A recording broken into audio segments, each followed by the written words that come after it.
guys, it's me, Jennifer from the White Witch Parlor, and today let's talk about the magical fae. They bless our gardens, they bless our lives, and when we invite them into our lives and give, we also in return we receive. So it's a fun way to incorporate these wonderful magical little creatures into our lives.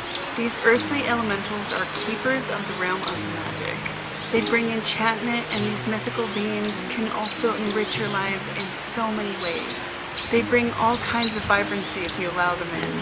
Although in ancient tales we've heard of the fae wreaking havoc on people's lives, it's only when you give that you receive. So if you give something that's only causing harm and negativity, you're going to get that back in return. Now if you're giving from the heart and giving selflessly, then you will be gifted in return. It is said that fairies have cousins known as pixies, and these are the mischief little beings that you might be referring to when you talk about fairies causing harm to you. They exist among all the elements, specifically earth, but they do live in the air, the fire, and the water as well. And they actually love to dwell in woodland places as well as near water places. They tend to make home and take shelter near your gardens. The more colorful and vibrant they find your garden to be, the more likely they are to call it home. But don't think that a garden needs to be all prim and proper. The more natural it is, the more likely it is for the fae to take shelter in. This is why woodland areas that are hidden deep away from society are often the playground for these critters. So if you want to welcome them into your life and into your garden and bring their magical energy around your home, what better way to offer them a home of their own? But before we start constructing a home for the fae, why don't we first ask, where do fairies come from? Because they dwell in the realm of magic, they're not necessarily easy for us to see in our human eye. However, those who meditate frequently might be able to tap into their realm and their frequency a little bit better.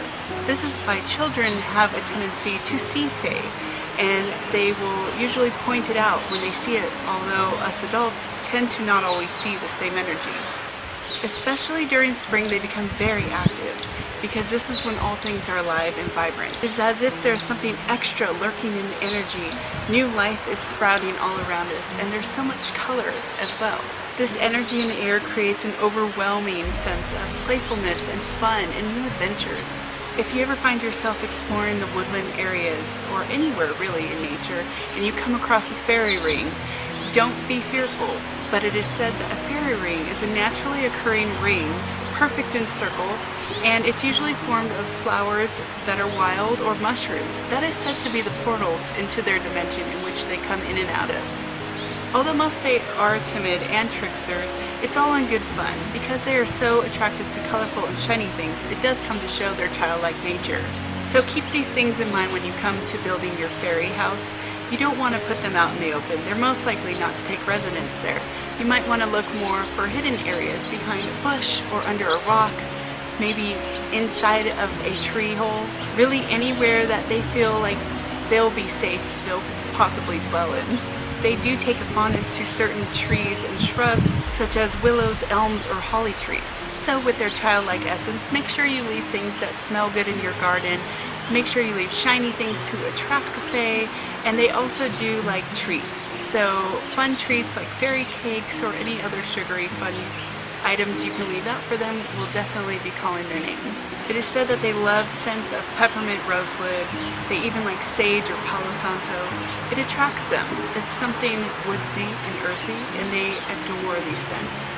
So however you construct your fairy house, make sure that when you're complete you offer it a blessing by doing a simple smudge around it and maybe giving it a blessing, much like you would do with your own house if you were just moving into a space. So to begin the construction of your fairy home, make sure that you're gathering items from around your local area. You don't want to get foreign items or foreign plants that don't belong there. They like to keep their habitats pretty natural. So you want to make sure you're not using synthetic glues or any nails if you don't need to. Try and use as much twine rope that you can, or even weeding twigs if you can, to construct these homes. You can use pieces of bark that you find falling off trees, or perhaps even weaving some floral arrangements, and so when they dry they form things like roofs or walls or fences. You can get really creative with these, and you can also use the month ahead to start planning out, and every time you take a nature walk, take a basket with you and start gathering items, because you'll find things from all around your area, and the more natural it is to your own habitat, the better it is for their habitat. If you need to build your fairy house on a base so that you can transport it to the location you want to place it, make sure you're using something biodegradable, usually a slice of a tree or an old clay pottery bottom, or you can use something like an old woven basket that perhaps you don't need anymore, something that will create something strong and sturdy but also can be returned to the earth naturally. And yes, they do like shiny things, but be careful with little things like mirrors, because they can catch fire if the sun hits it just right. They also do like music, so if you can play soft music nearby if it's in your own garden, or if not, then hang a bell or a chime nearby, a wind chime, so that every time it rings you know the fairies are near, and they also like the sound, so it'll attract them as well.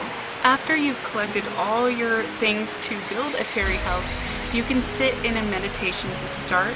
Every time you're working on it, if you need to take a break or do it multiple days, then go ahead and start it with meditation and end it with meditation as well, always setting your intentions on positive energy, love and light, to attract only the good fairies. And like I said before, when the home is finally complete, make sure you bless it with something. And when you go to leave it as an offering, maybe leave a little stone or a little piece of rose quartz alongside it, just to say, I did this in all love and light. Once you place your fairy house, maybe leave a little food trail to lead them to it. Also, if possible, make sure to visit the home often, leaving treats, because like I said, if you give, you shall receive. So I hope you guys like this video. Have fun with it, be creative, let your heart guide you, and let your intuition lead you as well. So I love you all so much. Have a beautiful and blessed day. Bye.